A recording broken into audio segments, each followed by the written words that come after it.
കേരളത്തിലെ മാധ്യമങ്ങളുടെ പ്രത്യേകിച്ച് സാറ്റലൈറ്റ് ചാനലുകളുടെ ഒക്കെ കൈകളിൽ നിന്ന് എന്തെങ്കിലും പൈസ ഇഡിക്കാർ മേടിച്ചിട്ടുണ്ടോ എനിക്ക് സംശയമുണ്ട്. കാരണം ഈ ചാനലുകൾ നടത്തിക്കൊണ്ട് പോകേണ്ട കണ്ടന്റ് വേണ്ടേ? കണ്ടന്റുകളൊന്നുമില്ല. ആകപ്പാടെയുള്ള കണ്ടന്റ് എന്ന് പറഞ്ഞു കഴിഞ്ഞാൽ വി ഡി സതീശൻ്റെ തമാശകളും പിന്നെ ചില മന്ത്രിമാരുടെ മണ്ടത്തരങ്ങളും എന്നതിനപ്പുറത്ത് വേറെ കണ്ടന്റുകളില്ല എന്നുള്ളതാണ് സത്യം. ഇപ്പോൾ ഇ ഡി ടി വീണയെ ചോദ്യം ചെയ്യുന്ന സമയത്ത് ആഹ്ലാദിച്ച് ഉല്ലസിക്കുന്ന ആളുകൾ ഒരു കാര്യം മനസ്സിലാക്കേണ്ടത് എന്താണ് എന്ന് ചോദിച്ചു കഴിഞ്ഞാൽ, കരിമണൽ കർത്തയുടെ കയ്യിൽ നിന്ന് പണം വാങ്ങാത്ത ആരുമില്ല. ഒരു വി എം സുധീരനും എ കെ ആന്റണി വരെ വാങ്ങിയിട്ടുണ്ട് എന്നുള്ളതാണ് അറിയാൻ സാധിച്ചിട്ടുള്ളത് പാർട്ടി പരിപാടികളുമായി ബന്ധപ്പെടുത്തി. ടി വീണ എന്ന് പറയുന്നയാള് മുൻ മുഖ്യമന്ത്രിയുടെ മകളായി ജനിച്ചു എന്നുള്ളതാണല്ലോ അവരുടെ ഇപ്പോൾ ഏറ്റവും വലിയൊരു കുറ്റമായിട്ട് നമ്മൾ കാണുന്നത്. എല്ലാ മാധ്യമങ്ങളും അത് തന്നെയാണ് പറയുന്നത്. ഈ ഒരു സാഹചര്യത്തിൽ ടി വീണയെ തൽക്കാലം ഇന്നത്തേക്ക് അറസ്റ്റ് ചെയ്യാൻ വേണ്ടി സാധിക്കത്തില്ല. ഏതെങ്കിലും തരത്തിൽ അറസ്റ്റ് ചെയ്യുന്നുണ്ടെങ്കിൽ അത് മുൻ മുഖ്യമന്ത്രിയായിട്ടുള്ള പിണറായി വിജയനോടുള്ള ഒരു വൈരാഗ്യം കൊണ്ട് മാത്രം ചെയ്യുന്ന ഒരു കാര്യമായിരിക്കും. അതിൻ്റെ അപ്പുറത്തേക്ക് വേറൊന്നും ഇവിടെ സംഭവിക്കാൻ വേണ്ടി പോകുന്നില്ല. നമസ്കാരം. പിണറായി വിജയന്റെ മകൾ ടി വീണയെ കൊച്ചിയിലെ ഇ ഡി ഓഫീസിലേക്ക് വിളിച്ചു വരുത്തി ചോദ്യം ചെയ്യുന്നു എന്നുള്ളതാണ് ഇന്ന് രാവിലെ തൊട്ട് മാധ്യമങ്ങളിലെ ഒരു പ്രധാന വാർത്ത.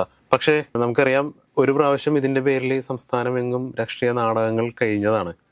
ഈ കേസിൽ ഇപ്പോൾ CMRL നിന്ന് നൽകാത്ത സേവനത്തിന് ഒരു 2.5 കോടിയോളം രൂപ വാങ്ങി. അതെന്ത് ചെയ്തു എന്നുള്ളതാണ് ഇവർക്ക് അറിയേണ്ട പ്രധാന ഉത്തരം. അതുകൊണ്ട് എന്തെങ്കിലും സ്വത്തുവകകൾ സ്വീകരിച്ചോ അല്ലെങ്കിൽ മറ്റെന്തെങ്കിലും എവിടെയെങ്കിലും നിക്ഷേപിച്ചോ തുടങ്ങിയൊക്കെയാണ്. ഇതിനപ്പുറത്തേക്ക് ഈ വിഷയത്തിലെ ക്രൈം എന്താണ് എന്ന് കണ്ടുപിടിച്ചൊരു കേസ് രജിസ്റ്റർ ചെയ്യാൻ ഇതുവരെ ഇ ഡിക്ക് സാധിച്ചിട്ടില്ല.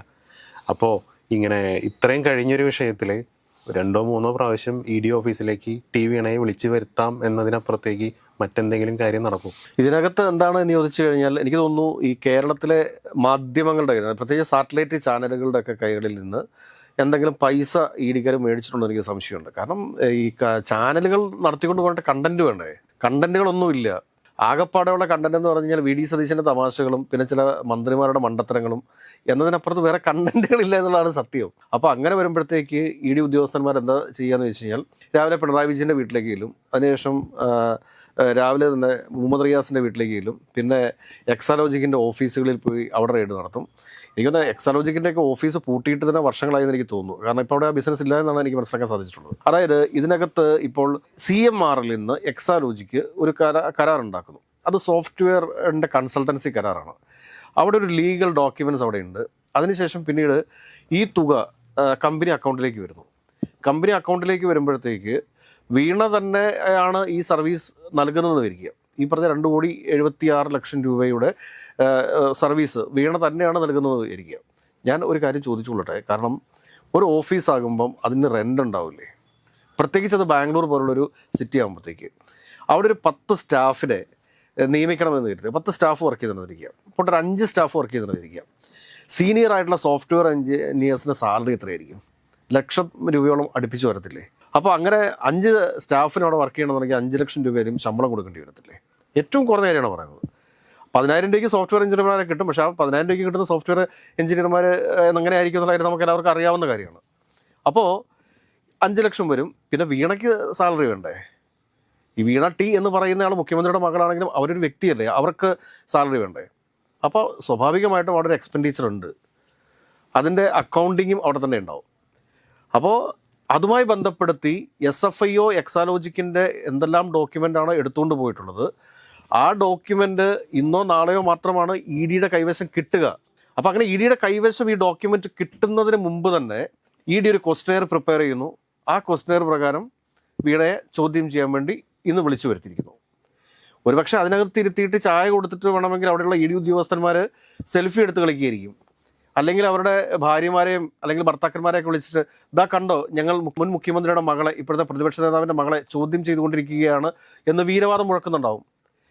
ഇതിനപ്പുറത്തേക്ക് ചെന്നൈയിൽ വെച്ച് കൃത്യമായിട്ട് ഇ ഡി വീണ ടിയെ ചോദ്യം ചെയ്തിട്ടുള്ളതല്ലേ?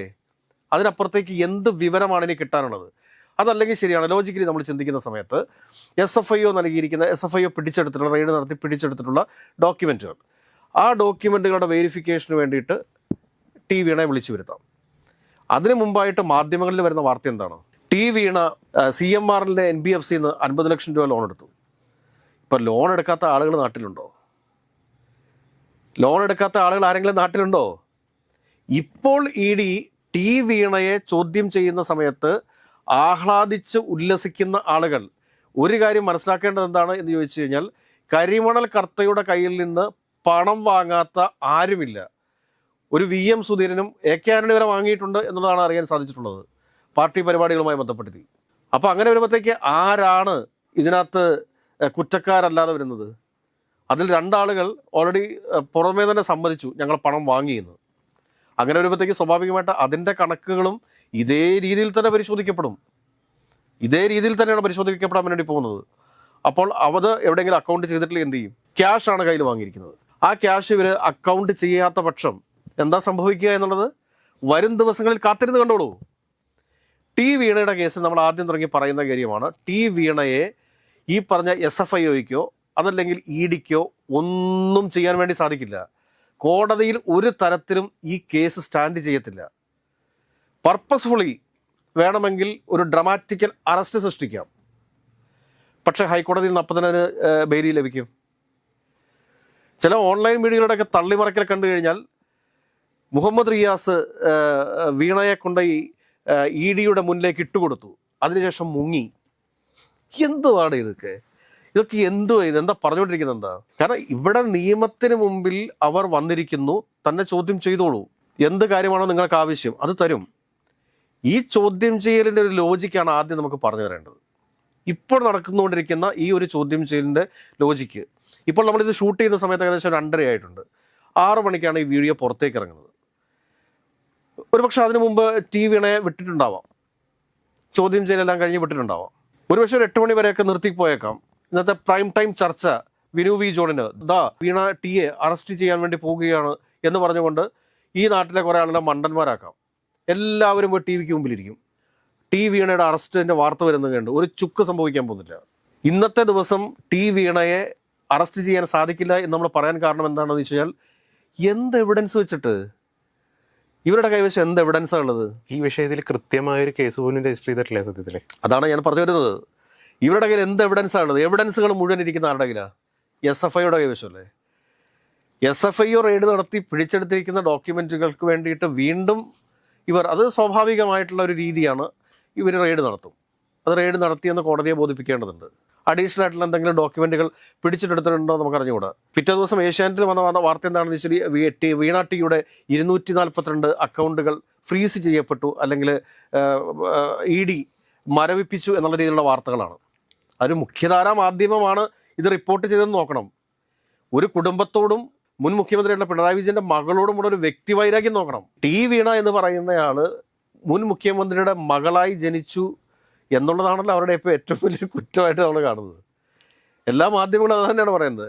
അപ്പോൾ ഒരു മറുചോദ്യം വന്നേക്കാം, ടി വീണ മുഖ്യമന്ത്രിയുടെ മകളല്ലായിരുന്നുവെങ്കിൽ CMRൽ ഒരിക്കലും ഇങ്ങനത്തെ ഒരു സഹായം ചെയ്യില്ലായിരുന്നു. ഇവിടുത്തെ പല കമ്പനികളും പല ആളുകൾക്കും പല രീതിയിലുള്ള സഹായങ്ങൾ ചെയ്യുന്നുണ്ട്, ഇല്ലായികയൊന്നുമില്ല. ഇതെല്ലാവർക്കും അറിയാവുന്ന സത്യമാണ്. ED ഒരു കമ്പനിയെ പെടുത്തണം എന്ന് കരുതി ഇറങ്ങി പുറപ്പെട്ട് കഴിഞ്ഞാൽ ആ കമ്പനിയെ പൂട്ടിക്കാൻ വേണ്ടി പറ്റും. ഇപ്പം തന്നെ നമ്മളൊരു എക്സ്പോർട്ട് കമ്പനിയുമായി ബന്ധപ്പെട്ടിട്ട് ഒരു വാർത്ത സോഷ്യൽ മീഡിയയിൽ കിടന്ന് കറങ്ങുന്നുണ്ട്. 15 ലക്ഷം കോടി രൂപയാണ് അവർ പ്രൊജക്ഷൻ കാണിച്ചത്, നാട്ടുകാരെ പറ്റിച്ചുകൊണ്ടിരുന്നത്. IPO വഴി അയാളെ കളക്ട് ചെയ്ത് അയാൾക്ക് കറപ്റ്റഡായിട്ട് നിൽക്കുന്നത്. അവർക്കെതിരെ ഒന്നും ഒരു ED അന്വേഷണമില്ല, ഒരു ED അന്വേഷണമില്ല. ഇപ്പോൾ സേവ് ബോക്സ് തട്ടിപ്പുമായി ബന്ധപ്പെട്ടിട്ട് അതിൻ്റെ ഉടമസ്ഥൻ ICL ഫിൻകോപ്പ് എന്ന സ്ഥാപനത്തിൽ കോടികൾ ഇൻവെസ്റ്റ്മെൻറ്റ് നടത്തി അത് തിരിച്ചു തന്നെ ഡയറക്ടർ ആക്കാമെന്ന് പറഞ്ഞുകൊണ്ട് കോടികൾ ഇൻവെസ്റ്റ് ചെയ്തു എന്നൊരു ആരോപണം ഉന്നയിച്ച് പോലീസിൽ കേസ് ഫയൽ ചെയ്തിട്ടുണ്ട്. ജയസൂര്യയുടെ 36 ലക്ഷം രൂപ ED കണ്ടുകെട്ടി. പക്ഷേ ICL ഫിൻകോപ്പിൻ്റെ മേൽ ഒരു അന്വേഷണമില്ല. ICL ഫിൻകോപ്പൊക്കെ EDയുടെ വളരെ വേണ്ടപ്പെട്ട ആളുകളാണ്.